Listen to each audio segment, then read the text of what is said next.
A man accused of robbing several banks across the United States, including one in Johnson City, intends to plead guilty to federal bank robbery charges. That's according to court documents.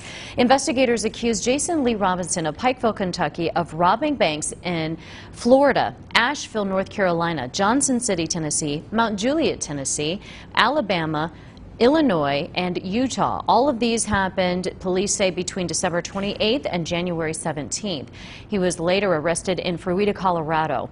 Robinson has been charged with at least 4 counts of bank robbery in connection with the holdups in Asheville, Johnson City, and in Price, Utah. Those cases will be transferred from the districts where those alleged robberies took place to the Southern District of Florida for prosecution. The trial against Robinson is scheduled to occur July 8th. The owner of a New York bar is calling for an investigation after a competition over an alcoholic drink.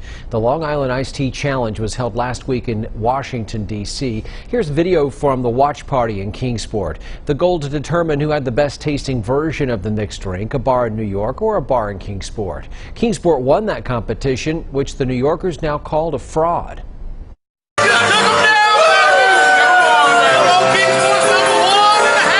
Anger from a New York bar owner. This is just fake news. She wanted to go back to Kingsport and say, we're the champions. We beat New York. Butch Umali, owner of Hudson's on the Mile, the bar that competed against the team from Kingsport last week in Washington, D.C. A taste test he now says was rigged. Results null and void. Umali says his team was excluded from negotiations beforehand and put at a disadvantage when the competition took place.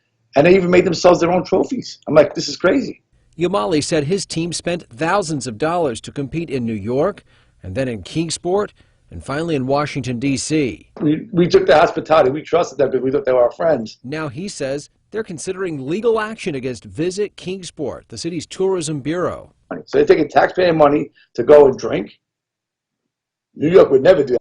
I want them to. I don't want anything. I don't need to win. I don't care about that. I just don't want them to continue wasting taxpayers' money. Late Monday, the head of Visit Kingsport said Hudson's on the Mile was aware of all plans and agreed to arrangements about the event and location.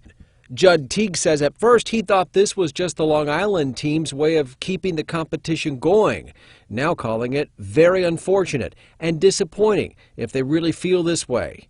According to the bar's owner, they really do. The people there are awesome. And I just don't want them to be had by some hokey tourism bureau. Umali speaking to us there tonight, saying he's planning to send a cease and desist letter demanding Visit Kingsport no longer call themselves the winner of the competition.